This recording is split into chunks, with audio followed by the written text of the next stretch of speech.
200년 전 한 철학자가 남긴 단 한 줄의 문장이 오늘날 수많은 사람들의 마음, 깊은 상처를 치유하고 있다는 사실을 알고 계십니까?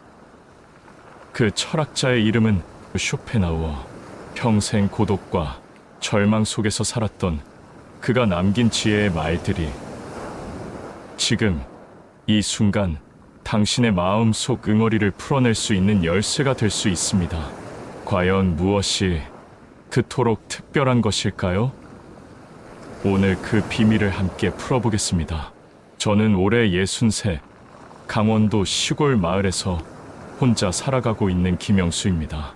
아내는 몇 해 전에 먼저 세상을 떠났고 아이들은 다 출가해서 각자 삶을 꾸려가고 있죠. 요즘 따라 문득 이런 생각이 자꾸 들어요. 지금 내가 사라져도 누가 알기나 할까? 그 생각이 한번 떠오르기 시작하니 머리에서 떠나질 않더군요. 아침에 눈을 떠도 잘 잤어? 라고 말해주는 사람도 없고 문 밖을 나서도 누군가 나를 기다려주지도 않아요. 장을 보고 돌아와도 피부의 소리만 방 안을 가득 채웁니다. 그 안에서 쓸쓸함이 울림처럼 퍼지곤 합니다. 밤이 되면 더 심해져요. 괜히 불안하고 괜히 마음이 허전하고 눈물이 날 것 같고 하루는 그런 마음에 아내의 물건을 꺼내보다가 낡은 수첩 하나를 발견했어요. 그 안엔 이런 문장이 적혀 있더군요. 행복은 마음에서 시작된다. 쇼펜하우어. 그리고 아내가 쓴 글도 있었어요. 내면이 평화롭지 않다면 어디에 있어도 외롭다. 그 말을 보고 한참을 멍하니 앉아 있었습니다. 맞아. 내가 나한테 너무 무관심했구나. 그런 생각이 들었어요. 늘 누군가가 나를 기억해 주길 바라면서도 정작 나는 내 마음을 보듬어 주지 못했더라고요. 그날 이후로 저는 매일 아침 쇼펜하우어의 문장을 한 줄씩 따라 적기 시작했어요. 그 말들이 이상하게도 제 마음을 다독여 주더라고요. 쇼펜하우어는 1788년 독일에서 태어나 1860년에 세상을 떠난 철학자입니다. 그의 삶은 결코 행복하지 않았어요. 어머니와의 불화, 평생 독신으로 살아간 외로움, 세상으로부터의 인정받지 못한 채로 보낸 긴 시간들. 하지만 바로 그 고통 때문에 그는 인간의 마음, 깊숙한 곳을 들여다볼 수 있었습니다. 그리고 그 속에서 찾아낸 지혜들이 오늘날 우리에게 큰 위로가 되고 있어요. 타인의 인정에 기대지 말고 스스로를 이해하려 하라. 이 말을 처음 접했을 때 제 가슴이 뜨끔했어요. 아이들이 전화 안 하면 서운해하고 이웃이 인사 안 하면 섭섭해하고 누군가 나를 알아주지 않으면 상처받고 그런 제 모습이 그대로 드러나더라고요. 쇼펜하우어는 말합니다. 다른 사람의 시선과 평가에 휘둘리는 삶은 진정한 자유가 아니라고요. 진짜 자유는 내 마음이 평온할 때 비로소 찾아온다고 했어요. 그런데 이게 말처럼 쉽지가 않더라고요. 평생을 남들 눈치 보며 살아온 사람이 하루아침에 바뀔 수는 없으니까요. 그래서 저는 작은 것부터 시작했어요.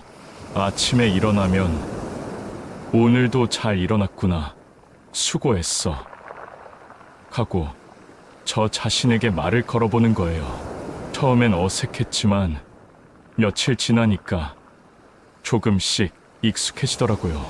고독은 나를 다듬는 시간이다. 쇼펜하우어의 또 다른 명언이에요. 혼자 있는 시간을 두려워하지 말라는 뜻이겠죠. 저도 처음엔 혼자 있으면 온갖 잡념이 다 올라와서 힘들었어요.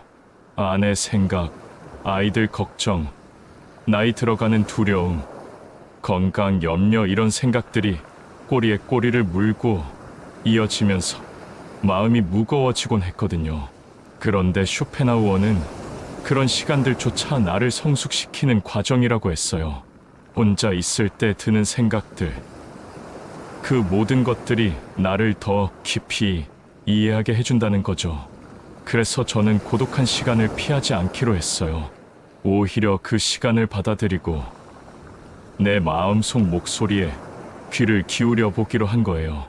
어느 날 저녁, 혼자 앉아서 차를 마시고 있는데 문득 이런 생각이 들었어요. 아, 이 고요함이 나쁘지 않네. TV 소리도 없고 누구와 대화할 필요도 없고 그냥 조용히 내 호흡 소리만 들리는 그 순간이 평온하더라고요. 쇼펜하우어가 말한 고독의 의미를 조금이나마 이해하게 된 순간이었어요. 자기만의 방에서 피어나는 자존감이 진짜 인생을 만든다. 이 말은 정말 제 마음에 깊이 와닿았어요. 저는 그동안 다른 사람들이 인정해주는 것에서만 자존감을 찾으려고 했거든요. 아이들이 아버지 대단해요 라고 말해줘야 기분이 좋아지고, 이웃들이 영수씨 참 좋은 분이야 라고 해줘야 뿌듯해하고요. 하지만 그런 인정은 언제든 사라질 수 있는 거더라고요. 진짜 자존감은 내 안에서 나와야 한다는 걸 깨달았어요. 누군가 알아주지 않아도 내가 나를 소중히 여기는 마음, 그것이 진짜 자존감이라는 거요. 그래서 저는 매일 작은 일들에서도 스스로를 칭찬해주기 시작했어요. 밥을 잘 해먹었을 때도, 집 청소를 깨끗이 했을 때도, 이웃에게 친절하게 인사했을 때도 잘했어, 영수야 하고 속으로 말해주는 거예요. 처음엔 좀 어색했지만 계속하다 보니까 진짜로 마음이 따뜻해지더라고요. 남들이 알아주지 않아도 나는 내가 한 일들을 알고 있고 그것만으로도 충분하다는 생각이 들기 시작했어요. 쇼펜하우어는 또 이런 말도 했어요. 분노는 일시적인 광기다. 저는 이 말을 듣고 깜짝 놀랐어요. 왜냐하면 저도 가끔 화가 날 때가 있거든요. 아이들이 안부 전화를 자주 안 할 때, 동네 사람들이 무시하는 것 같을 때, 그럴 때면 속에서 불이 올라오곤 했어요. 그런데 쇼펜하우어는 그런 분노를 일시적인 광기라고 표현했더라고요. 화가 날 때 우리는 정상적인 판단력을 잃게 된다는 뜻이에요. 화가 난 상태에서 내린 결정들은 대부분 후회하게 되니까요. 그래서 화가 날 때는 일단 멈추고 깊게 숨을 들이쉬고 그 감정이 지나가기를 기다려보기로 했어요. 실제로 해보니까 정말 효과가 있더라고요. 화가 나려고 하면 아, 지금 내가 일시적인 광기 상태구나 하고 생각하면서 한번 멈춰 서는 거예요. 그러면 신기하게도 그 화가 조금씩 가라앉더라고요. 그리고 나중에 차분해진 상태에서 다시 생각해보면 별것 아닌 일로 화를 냈구나 하는 생각이 들어요. 우리의 행복은 우리가 무엇을 가지고 있는가가 아니라 우리가 어떻게 느끼는가에 달려있다. 이 말도 제게 큰 깨달음을 줬어요. 저는 그동안 없는 것들만 자꾸 생각했거든요. 아내가 없다. 아이들이 멀리 있다. 건강이 예전 같지 않다. 경제적으로 여유롭지 않다. 이런 것들 말이에요. 하지만 쇼펜하우어의 말을 듣고 보니 제가 가진 것들도 참 많더라고요. 건강한 몸으로 스스로 생활할 수 있다는 것, 맑은 공기를 마실 수 있는 시골에서 살고 있다는 것, 아이들이 건강하게 잘 살고 있다는 것, 이런 것들이요. 관점을 바꾸니까 감사한 일들이 보이기 시작했어요. 그리고 쇼펜하우어는 이런 말도 했어요. 타인의 결점을 지적하기보다는 자신의 장점을 키워라. 저는 이 말을 듣고 반성을 많이 했어요. 그동안 다른 사람들의 잘못된 점만 자꾸 눈에 띄었거든요. 동네 사람들이 인사성이 없다. 요즘 젊은 사람들은 예의가 없다. 이런 식으로 불평만 했었어요. 하지만 다른 사람을 바꾸려고 하는 건 불가능한 일이더라고요. 내가 할 수 있는 건 나 자신을 변화시키는 것뿐이에요. 그래서 다른 사람의 단점을 찾는 대신 내가 먼저 친절하게 인사하고 내가 먼저 배려하는 마음을 갖기로 했어요. 신기한 건 제가 먼저 변하니까 주변 사람들도 조금씩 달라지더라고요. 제가 먼저 밝게 인사하니까 동네 사람들도 웃으면서 인사를 받아주고, 제가 먼저 관심을 보이니까 다른 사람들도 저에게 관심을 갖기 시작했어요. 쇼펜하우어의 또 다른 명언 중에 이런 게 있어요. 이 인생의 지혜는 무엇을 바라지 않는가를 아는 데 있다. 처음엔 이 말이 무슨 뜻인지 잘 이해가 안 됐어요. 바라는 게 없으면 삶이 재미없을 것 같았거든요. 하지만 나이가 들면서 조금씩 이해하게 됐어요. 너무 많은 것을 바라고 너무 큰 기대를 하면 오히려 실망만 커진다는 거려. 아이들이 매일 전화해 주길 바라고, 손자 손녀들이 자주 놀러 와 주길 바라고, 건강이 계속 좋아지길 바라고, 이런 바람들이 이루어지지 않으면 속상해지잖아요. 그래서 저는 욕심을 조금씩 내려놓기 시작했어요. 아이들이 전화 안 해도 바쁜가 보다 하고 이해하려고 하고, 몸이 아프면 나이 들면 당연한 거야 하고 받아들이려고 하고요. 그러니까 오히려 마음이 편해지더라고요. 작은 일에도 감사하게 되고, 예상치 못한 좋은 일이 생기면 더욱 기뻐하게 되고요. 진정한 철학자는 자신의 무지를 아는 사람이다. 쇼펜하우어의 이 말도 저에게 큰 가르침을 줬어요. 나이가 들수록 아는 게 많아진다고 생각했는데 사실은 모르는 게 더 많다는 걸 깨닫게 됐어요. 젊었을 때는 세상 모든 걸 다 안다고 생각했는데 지금 보니 그때가 오히려 무지했던 것 같아요. 요즘은 모르는 걸 부끄러워하지 않아요. 손자가 컴퓨터 이야기를 하면 할아버지는 잘 모르겠다, 너가 가르쳐줘 하고 솔직하게 말해요. 그러면 손자도 기뻐하면서 열심히 설명해 주더라고요. 모르는 걸 인정하니까 오히려 배울 기회가 많아졌어요. 쇼펜하우어는 또 이런 말을 했어요.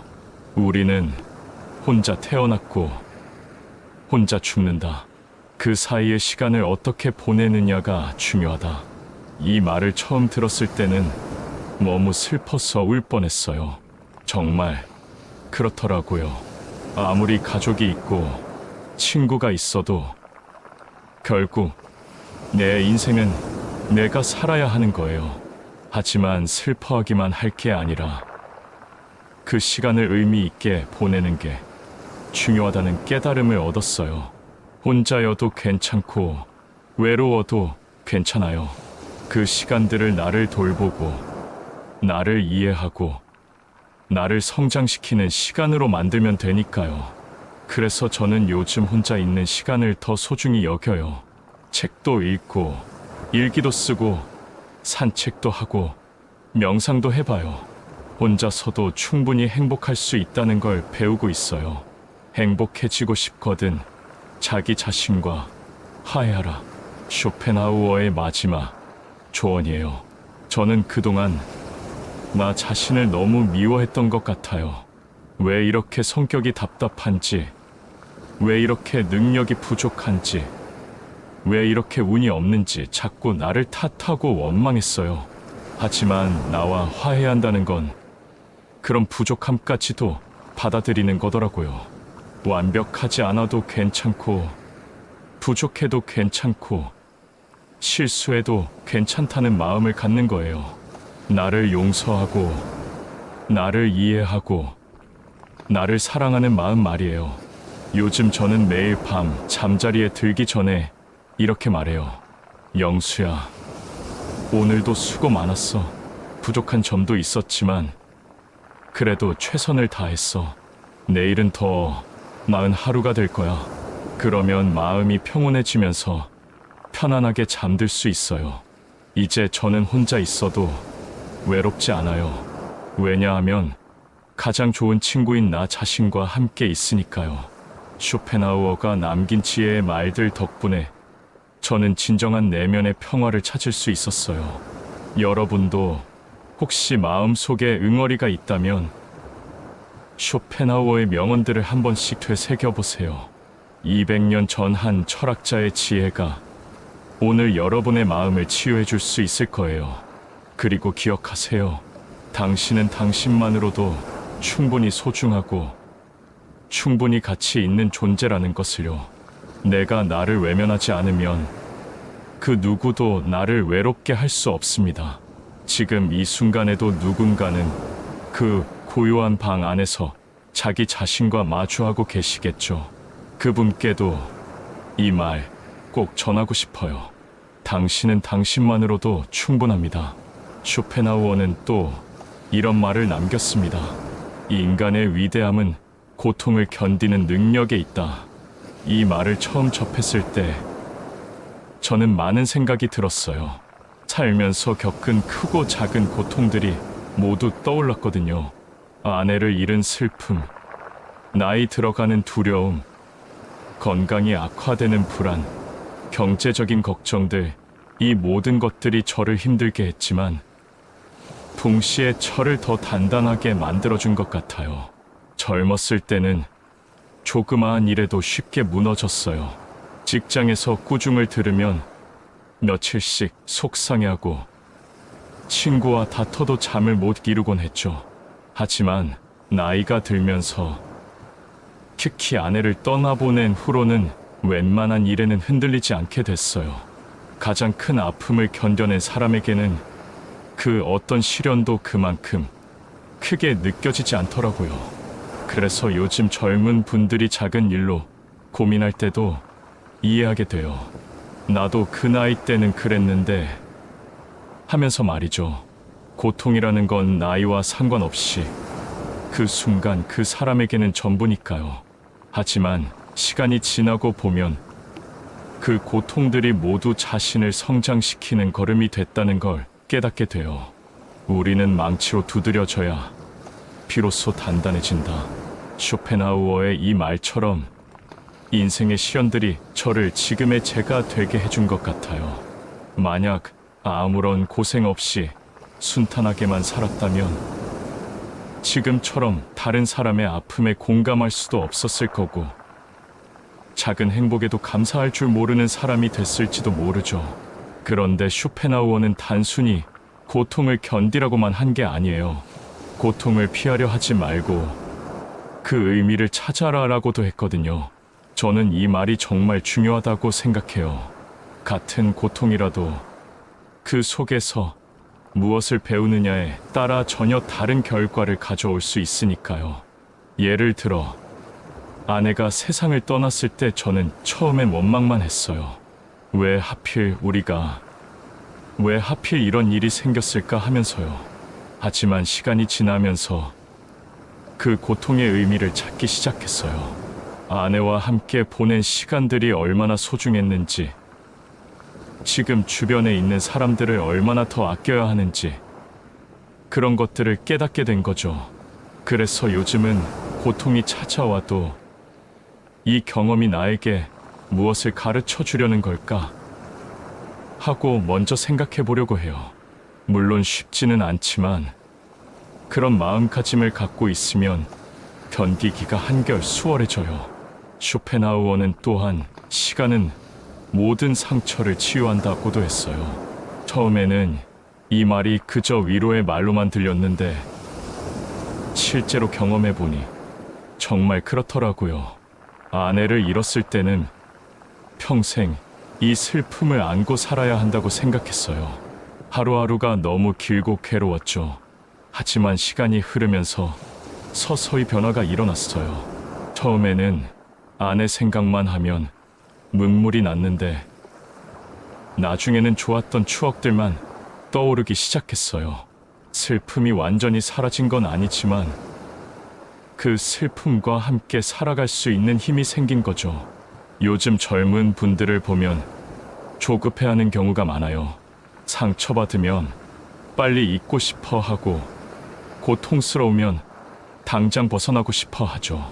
그런 마음도 이해하지만 때로는 시간이 필요하다는 걸 알아주면 좋겠어요. 급하게 해결하려고 하기보다는 시간이 자연스럽게 치유해주는 힘을 믿어보는 거죠.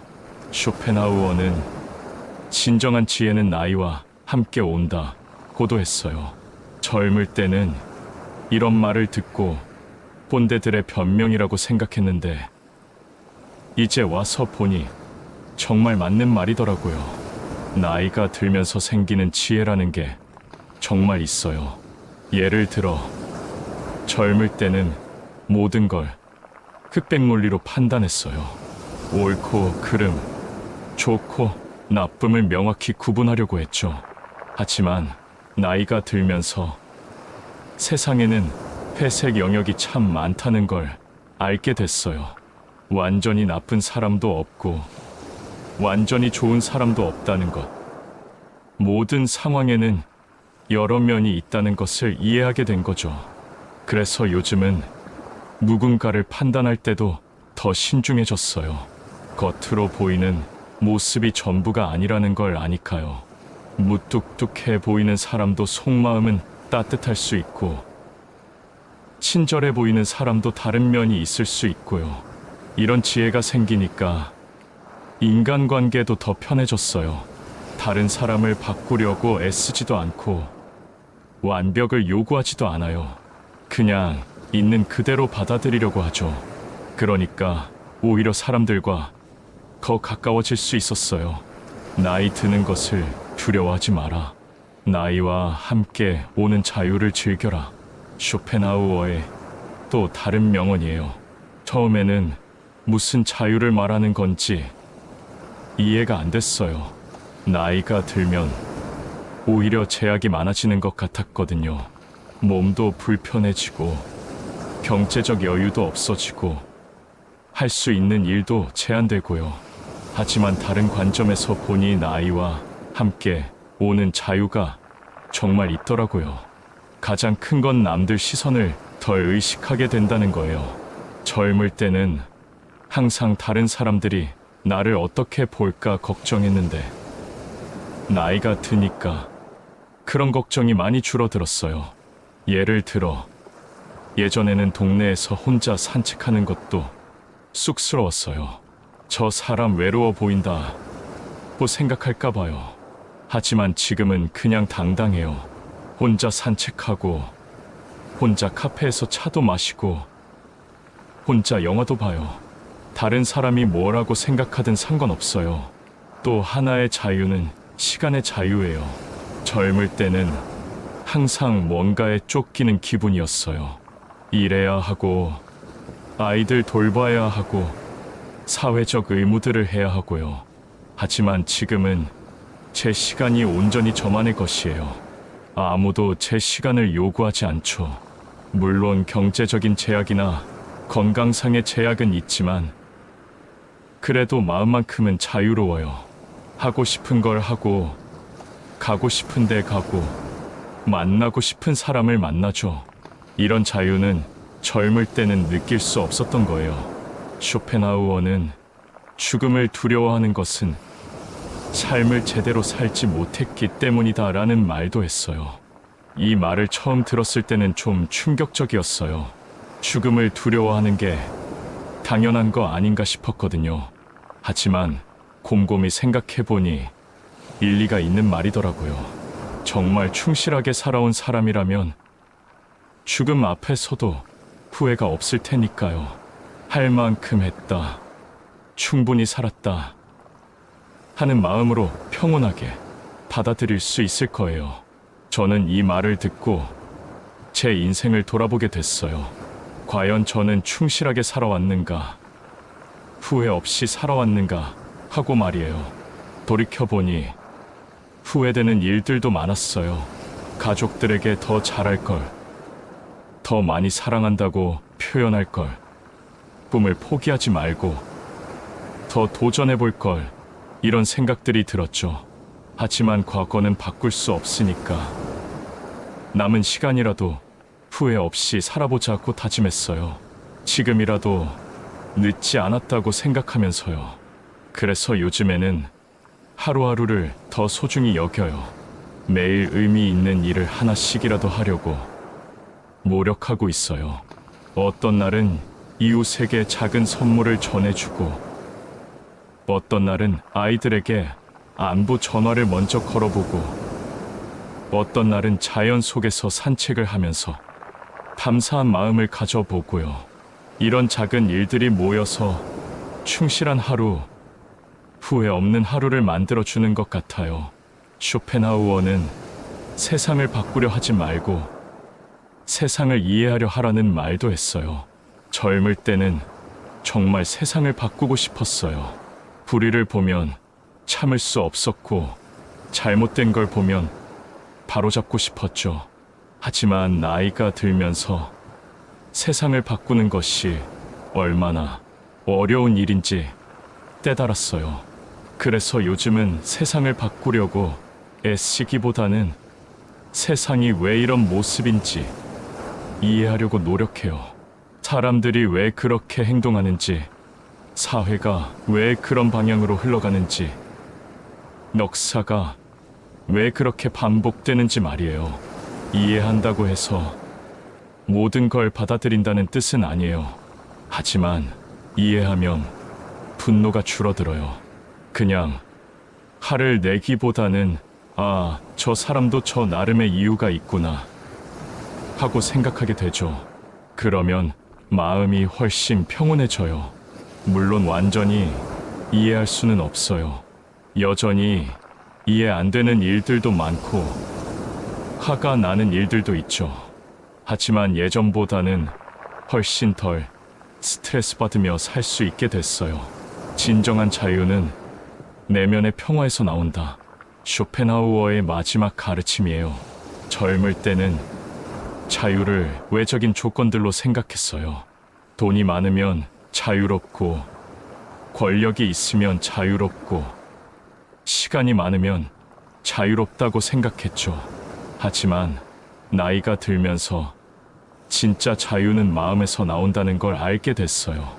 아무리 많은 돈과 시간이 있어도 마음이 불안하면 자유롭지 못해요. 반대로 외적 조건이 부족해도 마음이 평온하면 진정한 자유를 느낄 수 있어요. 요즘 제가 느끼는 자유가 바로 그런 거예요. 경제적으로 여유롭지는 않지만 마음은 자유로워요. 누구를 의식할 필요도 없고, 무엇에 쫓길 필요도 없고, 그저 제 마음이 평온하니까 모든 게 자유로워요. 이런 내면의 평화를 얻기까지 정말 오랜 시간이 걸렸어요. 쇼펜하우어의 지혜를 만나지 않았다면 아직도 헤매고 있을지도 모르죠. 하지만 지금은 정말 감사해요. 비록 늦었지만 이런 평화를 찾을 수 있어서요. 여러분도 혹시 지금 마음에 상처가 있고 분노가 있고 응어리가 있다면 쇼펜하우어의 이런 지혜들을 한번 깊이 생각해 보세요. 한 번에 모든 게 해결되지는 않겠지만 조금씩 마음이 가벼워질 거예요. 그리고 기억하세요. 나이가 들어도 배울 수 있고 변할 수 있어요. 저처럼 60이 넘어서도 새로운 깨달음을 얻을 수 있고 새로운 평화를 찾을 수 있어요. 포기하지 마시고 자신을 믿으세요. 여러분 안에도 분명 지혜와 평화의 씨앗이 있을 테니까요. 당신은 지금까지 얼마나 많은 밤을 잠 못 이루며 보냈습니까? 아마도 그 이유는 누군가에 대한 기대 때문이었을 것이고, 남과의 비교 때문이었을 것이고, 놓지 못하는 무언가에 대한 집착 때문이었을 것입니다. 만약 이 세 가지만 내려놓을 수 있다면 당신의 인생에서 90%의 고통이 사라질 것이라고 한다면 믿으시겠습니까? 이것은 단순한 위로의 말이 아닙니다. 200년 전 독일의 한 철학자가 평생에 걸쳐 연구하고 깨달은 삶의 진리입니다. 그의 이름은 쇼펜하우어, 그는 인간의 고통을 누구보다 깊이 들여다보았고, 동시에 그 고통에서 벗어나는 길을 명확하게 제시한 사람입니다. 오늘 저는 쇼펜하우어가 들려주는 인생 조언 중 가장 마음에 남는 세 가지를 여러분과 나누고자 합니다. 그의 말은 때로는 냉소적이고 때로는 가혹해 보이지만 삶의 본질을 꿰뚫는 예리함이 있습니다. 그는 이렇게 말했습니다. 고통은 인간 존재의 본질이며 행복은 단지 도통이 일시적으로 멈춘 상태일 뿐이다. 얼핏 들으면 절망적인 말 같지만 실제로는 희망의 메시지입니다. 왜냐하면 고통의 정체를 정확히 아는 순간 우리는 그것을 다룰 수 있는 힘을 얻기 때문입니다. 마치 병의 원인을 알아야 치료할 수 있듯이 말입니다. 그렇다면 이런 쇼펜하우어가 삶의 고통에서 벗어나 마음을 편히 하려면 무엇을 내려놓아야 한다고 했을까요? 첫 번째는 기대를 내려놓는 것입니다. 우리는 살아가면서 무언가를 끊임없이 기대합니다. 아침에 눈을 뜨면서부터 기대는 시작됩니다. 가족이 나를 이해해 주기를 기대하고, 동료가 나를 인정해 주기를 기대하고, 자녀가 내 뜻대로 살아주기를 기대합니다. 날씨가 좋기를, 건강이 유지되기를, 계획한 일들이 순조롭게 풀리기를 기대하며 하루를 시작합니다. 하지만 쇼펜하우어는 이런 기대야말로 실망의 씨앗이며 결국 고통을 낳는다고 강조했습니다. 그는 이렇게 말합니다. 기대는 그 자체로 불행을 위한 약속이다. 생각해 보십시오. 우리가 상처받는 대부분의 순간들을 되돌아보면 그 뿌리에는 항상 기대가 있었습니다. 친구가 내 마음을 알아주리라는 기대, 자녀가 부모의 희생을 이해해 주리라는 기대, 노력하면 반드시 보상이 따를 것이라는 기대. 이런 기대들이 현실과 맞지 않을 때 우리는 깊은 좌절감에 빠지게 됩니다. 특히 나이가 들면서 우리는 더욱 섬세한 기대들을 품게 됩니다.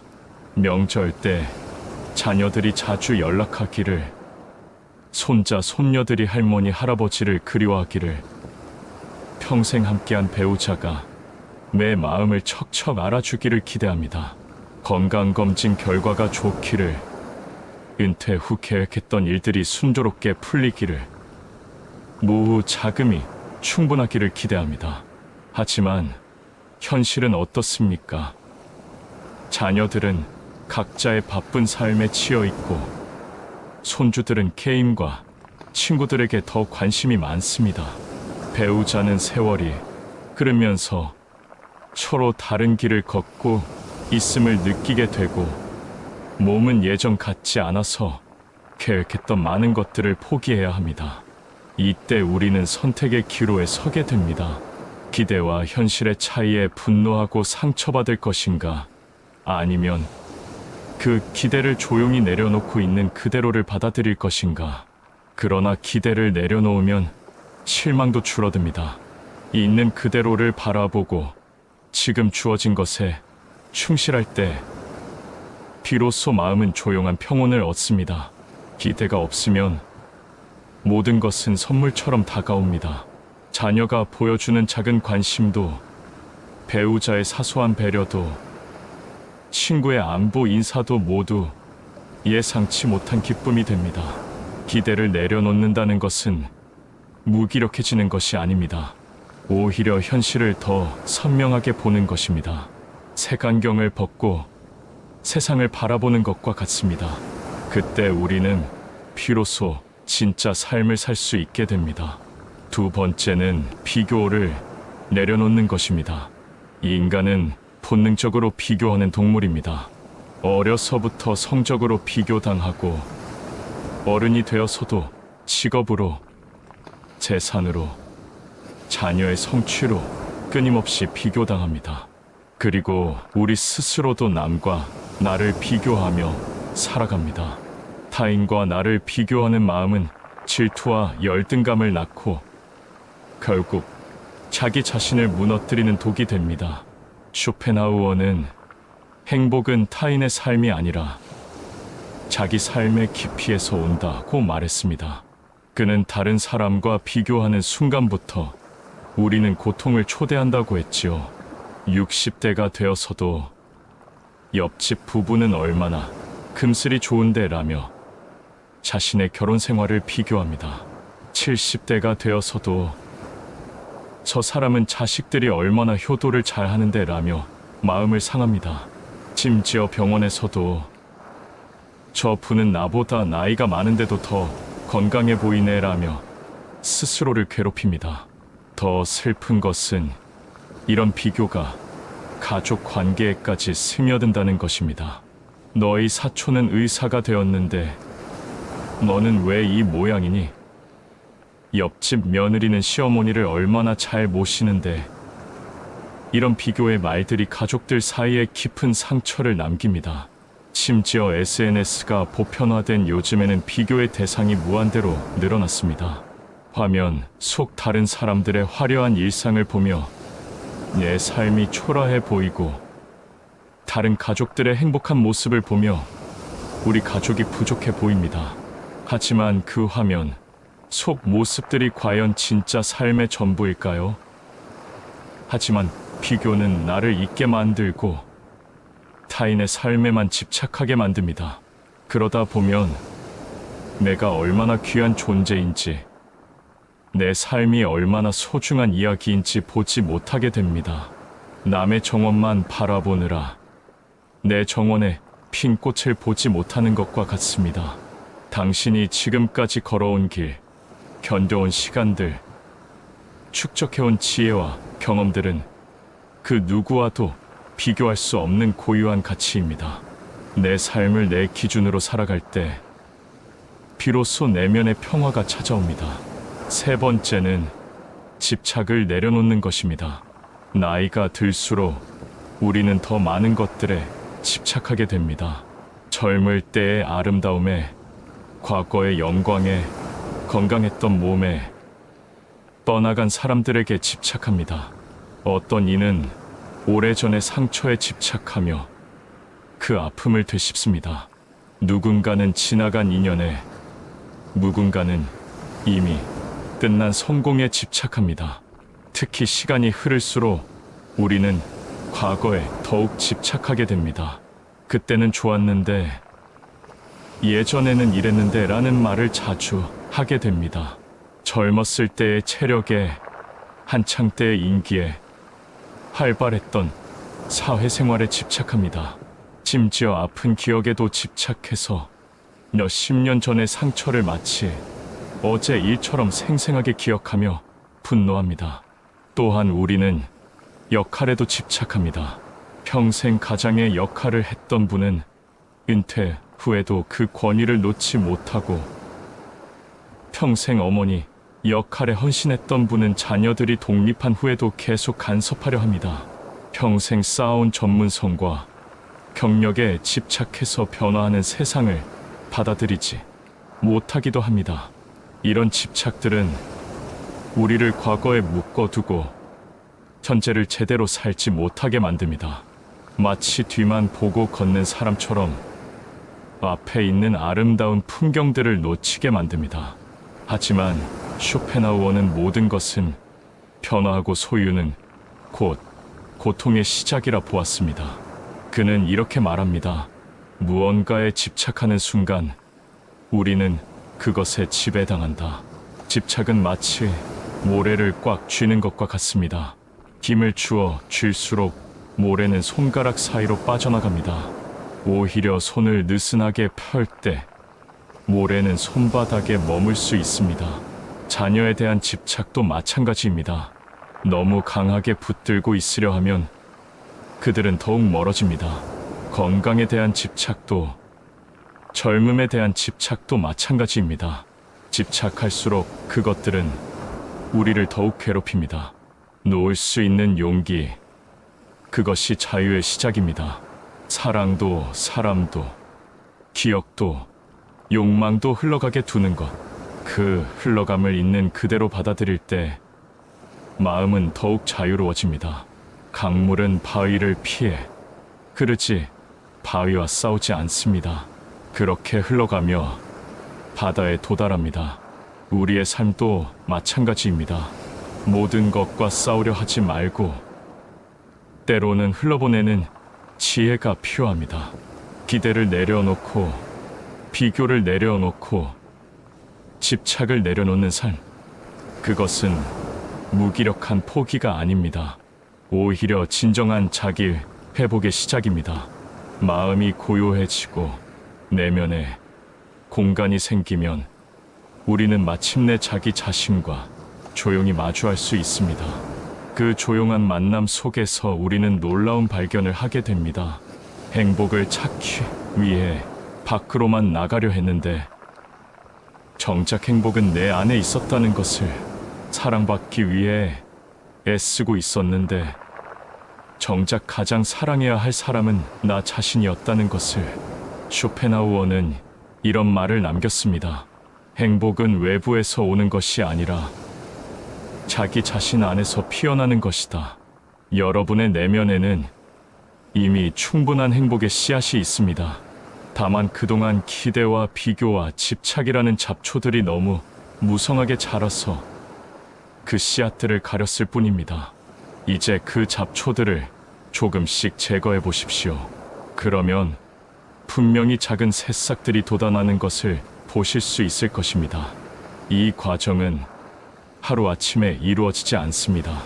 평생에 걸쳐 형성된 습관을 바꾸는 것은 쉽지 않은 일입니다.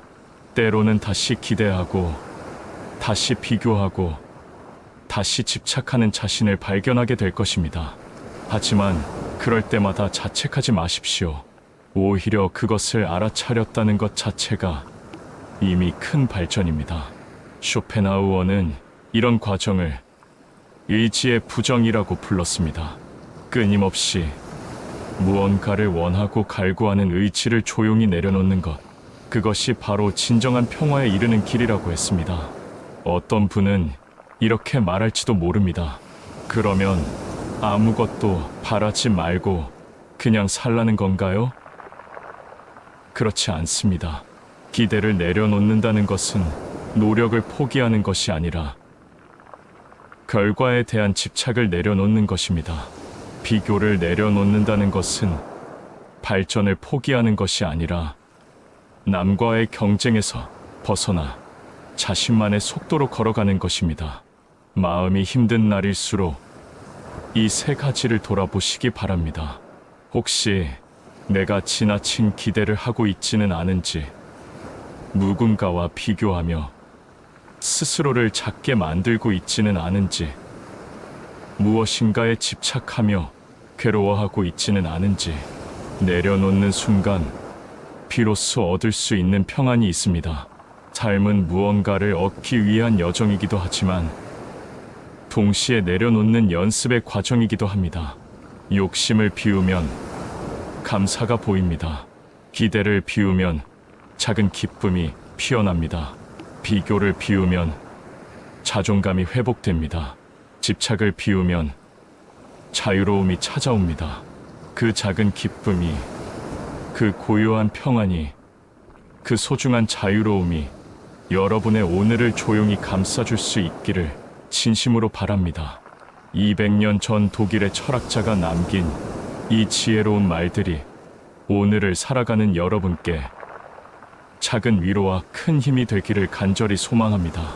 마지막으로 쇼펜하우어의 또 다른 명언을 여러분과 나누고 싶습니다.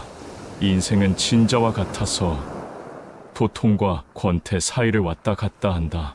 하지만 그 진자의 움직임을 잠시 멈출 수 있는 순간이 있다. 바로 우리가 완전히 현재에 머물 때다. 지금 이 순간 여러분은 살아있습니다. 숨을 쉬고 있고 심장이 뛰고 있고 생각할 수 있습니다. 이것만으로도 충분히 감사한 일입니다. 어제의 후회와 내일의 걱정 사이에서 놓치고 있던 오늘을 되찾으시기 바랍니다. 기대를 내려놓고 비교를 멈추고 집착에서 벗어나는 그 순간 여러분은 비로소 진정한 자유를 맛보게 될 것입니다. 그리고 그 자유 속에서 여러분만의 고유한 아름다움을 발견하게 될 것입니다. 오늘 이 자리에서 여러분과 함께 나눈 이야기가 여러분의 마음속의 작은 씨앗이 되어 언젠가 아름다운 꽃으로 피어나기를 진심으로 기원합니다.